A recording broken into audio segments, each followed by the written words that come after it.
All right. Good evening. So let's go over our last topic, the so-called divergence theorem. So let's talk about briefly on the motivation and the physical interpretation. We're going to state it and then go over a couple of examples. So this is one of those things in which its gestures are so much better, right? Which is the reason why it's so much better to take it in class than online.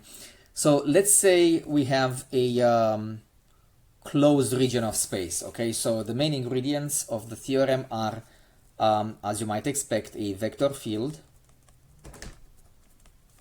in 3D, right, of coordinates P, Q, R, of components P, Q, R.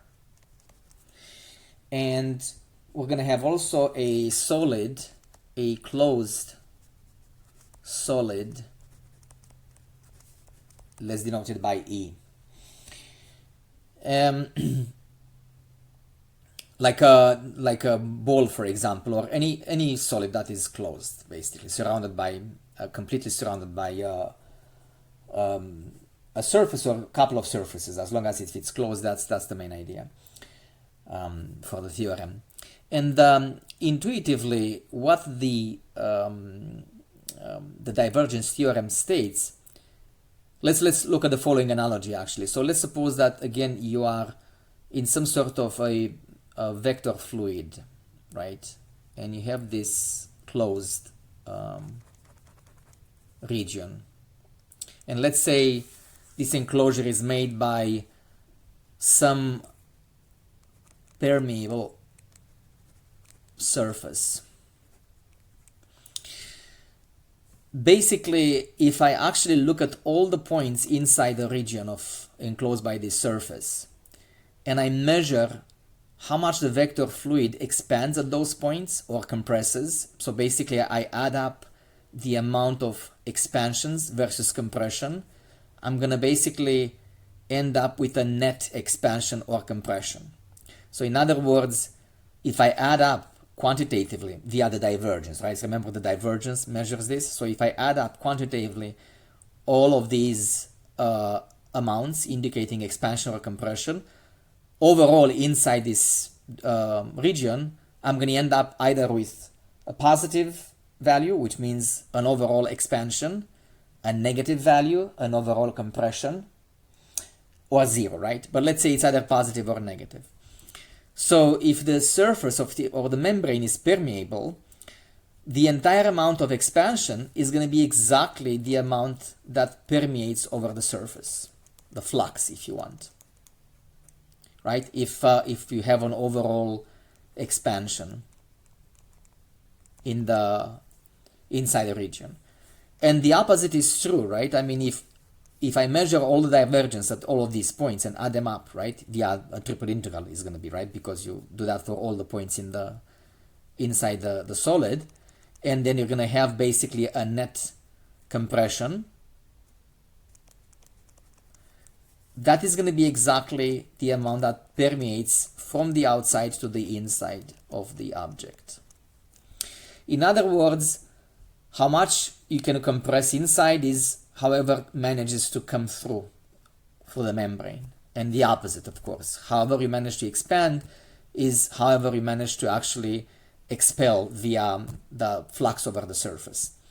Now you have to realize that in practical application, when the membrane is not permeable, so if there is no escaping, the same quantity can be replaced by, let's say, pressure on the surface. But either way, that's going to be essentially a surface integral. So, I mean, roughly speaking, if you try to put in mathematics what I just mentioned here, you essentially want to relate a triple integral over the divergence at all points inside the region. Divergence measures how much the vector field actually expands or compresses at any given point.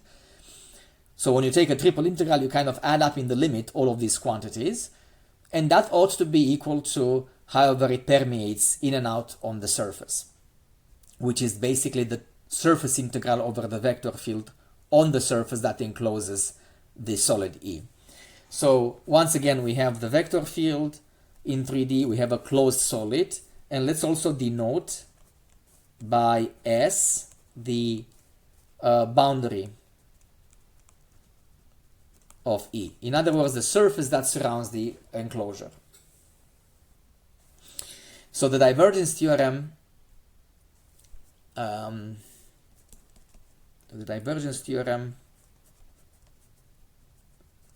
states that the surface integral over this boundary of the solid of the vector field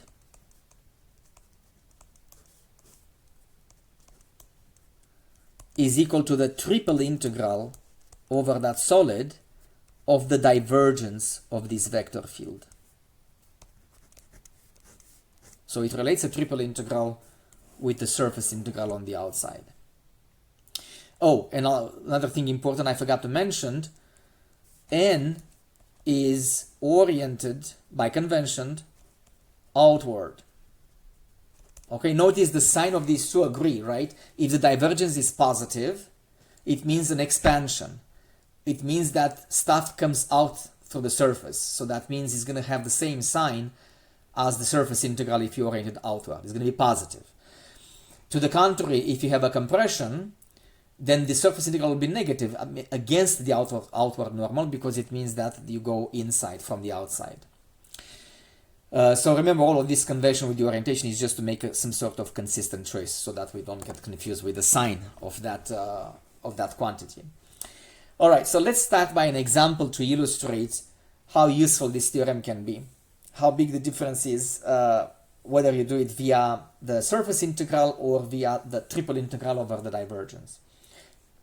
So I'm going to start by purposely doing it the tedious way, and then we're going to use the divergence theorem to see how quickly we can get it done otherwise. So let's say as an example that the vector field is given by the components 3x, xy, 2xz, and then the solid E is the cube with connecting the the cube actually defined by the planes x equals 0, x equals 1, y equals 0, y equals 1, z equals 0, z equals 1, just to make the bounds as simple as possible. So basically you can think of this as a unit cube, right? So let's give it a sketch here. So this is 1, 1, 1, and there it is.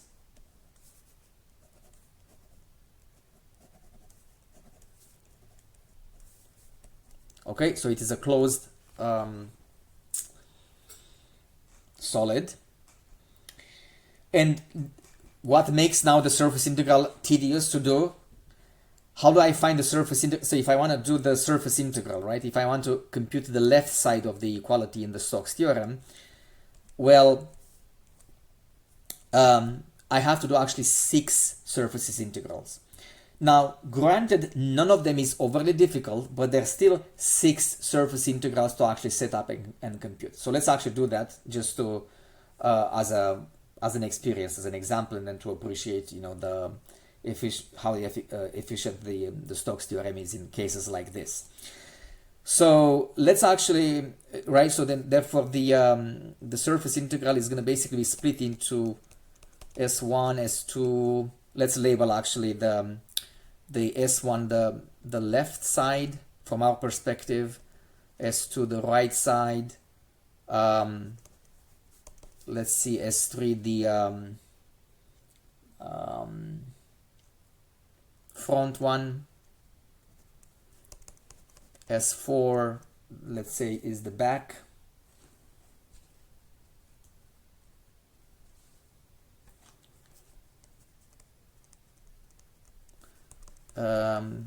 S5 the top, and then S6 the bottom. Okay, each of them requires its own parametrization, right? Again, in this case, it's still doable, but imagine if these surfaces are actually overly complicated, so then it's really tedious to set up all these integrals. Now, the parametrization is rather easy, right? Because each of these faces of the cube lies in a plane given by x equals 0 either x or y or z equals 0 or 1, basically they will always have one component equal to 0 or 1, and the other two could be the parameters always between 0 and 1. So let me point out that no matter, when we choose these parameterizations, the parameter domain is always going to be the square. The square 1001, right? So this will be the parameter domain in all of these parameterizations.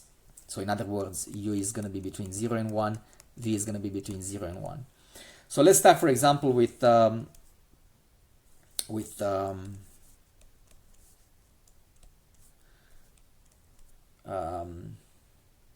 S1, the one on the left. So the components, right? So what is R of uv in this case? So the components will be u0v, right? Because it lives in the y equals 0. And as it happens here, the normal, fortunately, and the partial are very easy to compute. Ru cross Rv. Let's do this mentally, right? Ru is 1, 0, 0, which is actually the unit vector I. And Rv, which is 0, 0, 1, that's going to be the unit vector k. And remember, I cross k is actually minus j. So that, in other words, 0 minus 1, 0. Right? Let's write it in components. So when I said that portion of the surface integral of f dot and ds, that's going to be the vector field. Let's focus on the vector field, 3x, xy, 2x, z, evaluated at u0v. So 3x will be 3u, xy is going to be 0, 2xz is going to be, 1 second, 2uv. And this is going to be dot ru cross rv, which is 0 minus 1, 0. Okay, you can try to do the other ones faster if you want. So this is the double integral that results from this. But this one is actually easy because it ends up being dot product becomes 0, so that's 0 dA, which is 0. Okay, so the integral on the left side is going to be 0. What about the, moving on, the S2 side? S2 side, the parameterization is u1v. And let's do this faster. That's going to be, Ru is going to be 1, 0, 0 cross 0, 0, 1.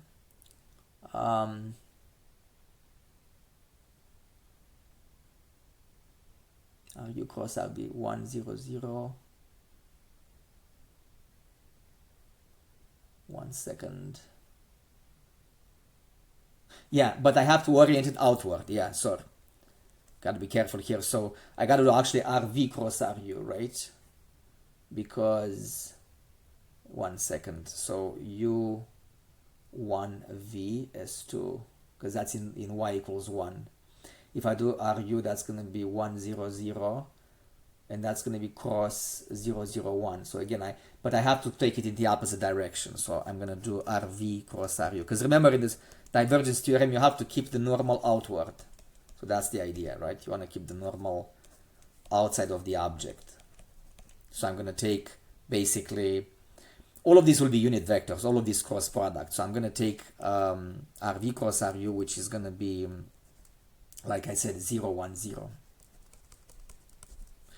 Alright, so then the surface integral over this piece is going to be the double integral. I just set it up directly. The double integral over the vector field evaluated at u1v, which is 3u xy, that's u,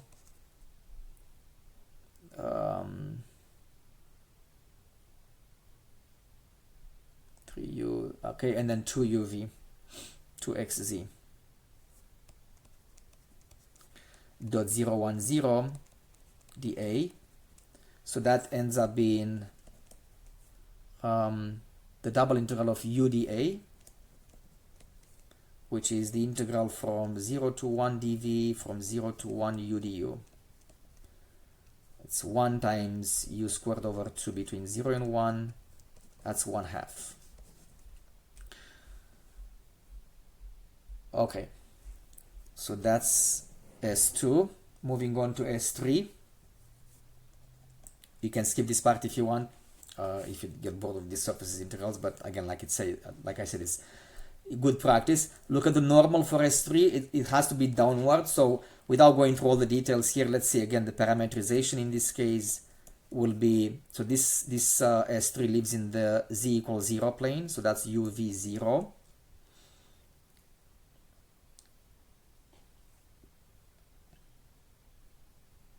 No, S3 is the front one, sorry, not the bottom one. S3 is the front one, so that's gonna be in my notation. So that's gonna be 1 uv, because it's x equals 1 uv. So the normal should be along the positive x-axis, which means I'll take it to be 1, 0, 0. Okay, the double integral that results from this will be vector field at 1 uv, which is 3 times 1, x times y, which is u, 2xz, that's 2v, dot product 1, 0, 0. That ends up being the double integral of 3 dA. This is basically a box, right? So that's going to be 3 times 1 times 1. All right, so moving on, S1, S2, S3, S4, what did I say S4 was? S4 was on the back. So the normal that points outside the object is in the negative direction of x. Parametrization for the surface on the back, that lives in the plane x equals 0. So that's going to be 0 uv. The normal in the opposite direction of x will be minus 1, 0, 0. Double integral that results when setting up the surface integral, that's going to be, let's see, 3 times 0, which is 0. xy, that's another 0. And actually, xz, that's another 0. So this is actually 0, right? So dot 1, 0, 0. This piece is going to be 0. All right, so finally the last two, the top. Parametrization of the top will be, that lives in the plane z equals 1, so uv for x and y, and z equals 1. Outward normal will be along the positive z, which is 0, 0, 1. And the double integral over that will be, let's look carefully here. So once again, the vector is 3x, that's 3u, xy, which is uv now, 2xz, that's 2u. Dot 0, 0, 1, that becomes the double integral of 2u dA, and that splits again into the integral from 0 to 1 dv, and then from 0 to 1 2u du. U squared between 0 and 1, overall that integral is equal to 1.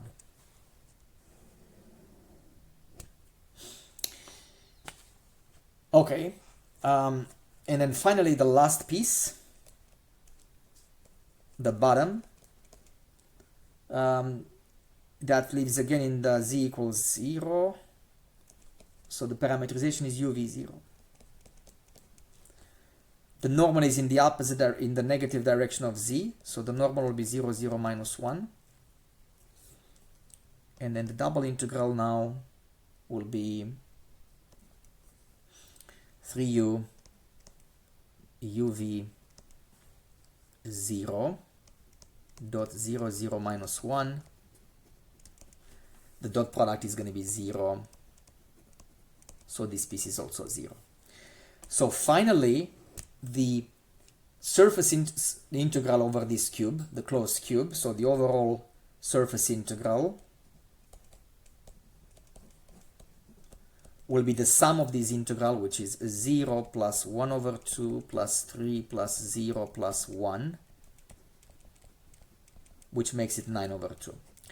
So on the second page, we're going to move on to do it via divergence theorem, but I hope with this example, it's pretty clear that the alternative ought to be much, much less tedious. And again, that's not to say what will happen if you have more complicated surfaces, right? So that's the key message here. Here we had 6 of them, but it was still kind of doable because each of them was pretty easy. But still a lot of tedious steps. So let's stay tuned for the next page and let's do it via divergence theorem.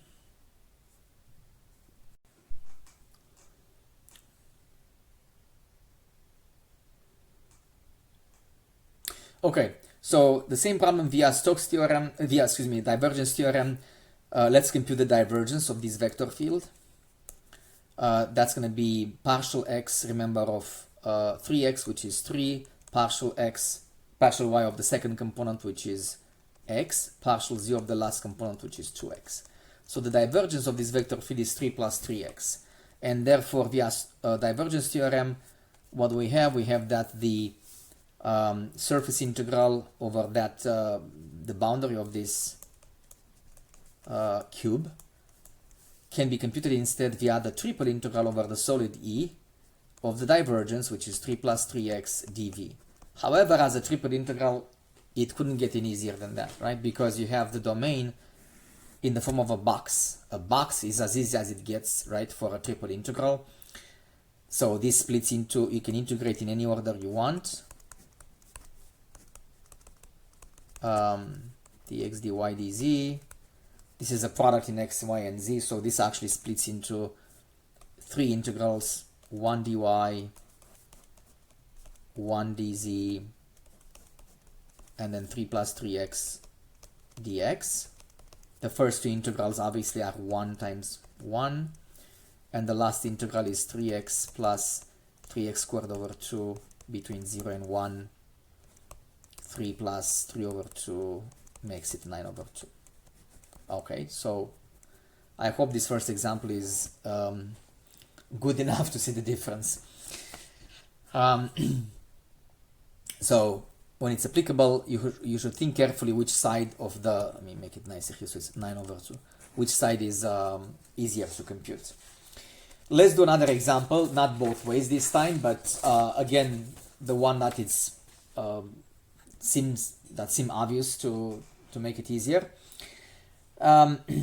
So let's say this time we have as a solid we have the region enclosed by a sphere, the unit sphere of, the center of the origin sphere of radius 2. Okay, so in other words,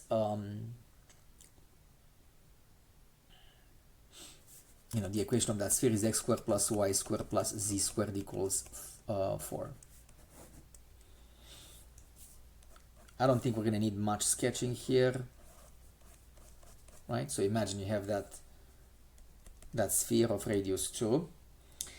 And let's say the vector field is given by the following components: x third plus y third plus z third, and then z third plus x third. Okay.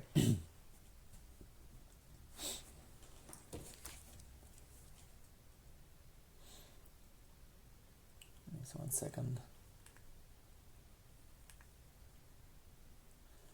All right, so and let's say we want to compute again the surface integral across the surface of this sphere.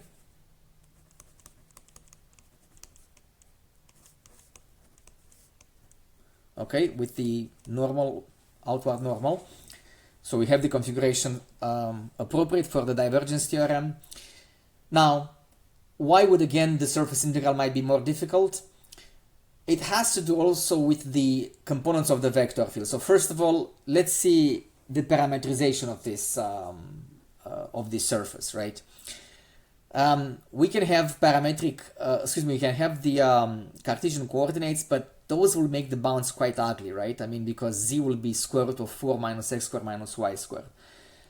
Then you may think about, let's say, spherical coordinates, which are more appropriate for shapes, domain shapes in the form of a sphere or a ball, like in this case.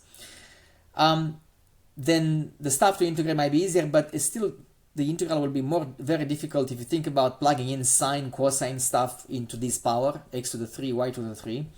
So for sure, this is going to be a hard problem to deal with, or at least very tedious to deal with. We can also suspect that via divergence theorem, things will be easier because look how the divergence looks like. Let's actually compute the divergence of the vector field. So partial x is 3x squared plus partial y 3y squared of the second component and partial z of the last component 3z squared. So whenever I see x squared plus y squared plus z squared in 3D and the domain being a sphere or the interior of a sphere, I realize that, I can think about the fact that using spherical coordinates, this integral might be much easier to deal with. So instead, let's again, just like before, let's set up the problem for the divergence theorem. So instead of the surface integral, to begin with, we're going to do instead the triple integral over this ball of the divergence of f dv. So triple integral of 3 quantity x squared plus y squared plus z squared dv. On the other hand, remember now that in spherical coordinates,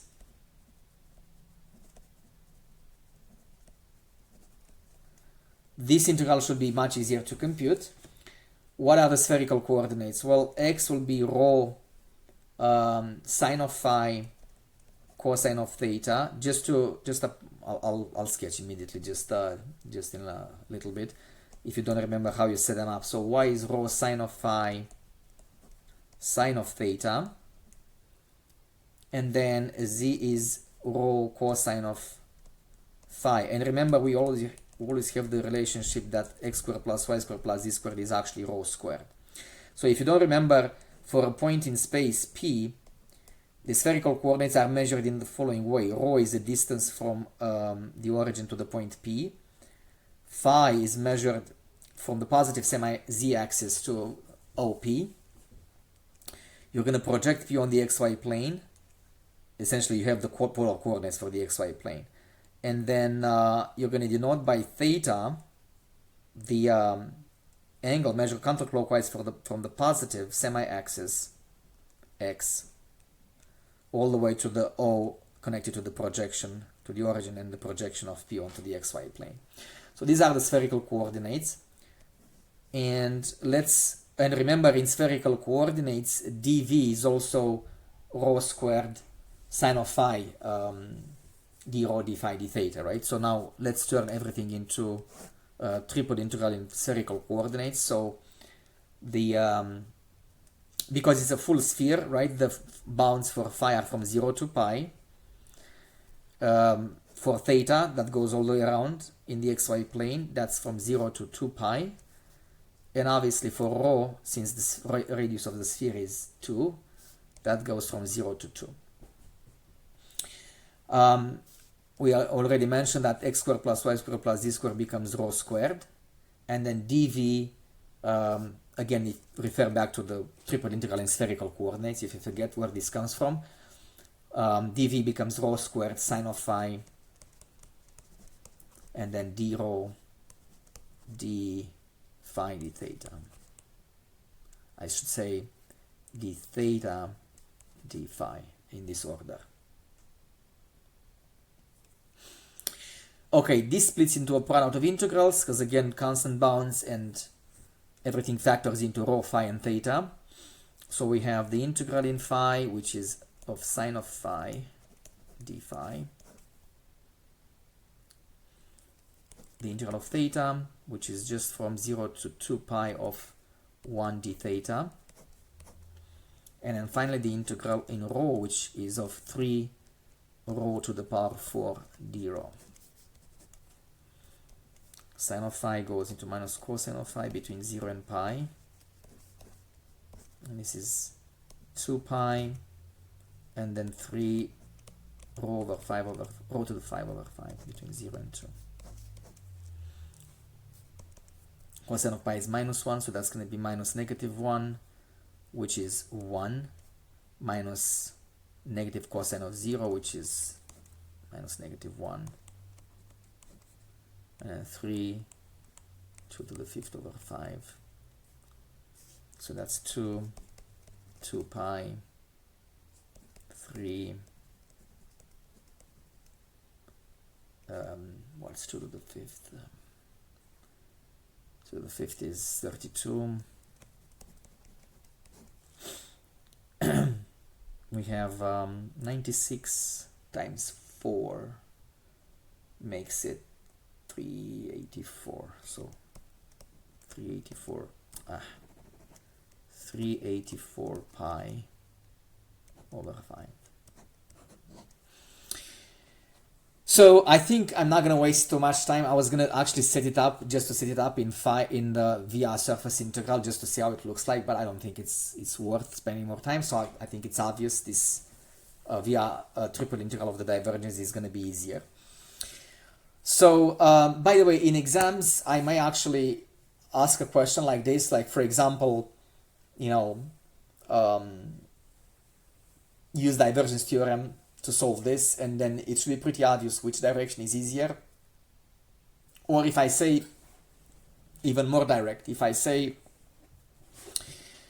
use the divergence theorem to compute the surface integral. So obviously I indicate that instead of computing the surface integral directly, you should use the divergence theorem. So sometimes I give in final exams problems so that are very rewarding if you do it like that. Like if you do it via divergence theorem, you end up with a constant. I'm really curious how many of my students actually paid attention up until this moment to get this clue what's gonna come up in the final exam.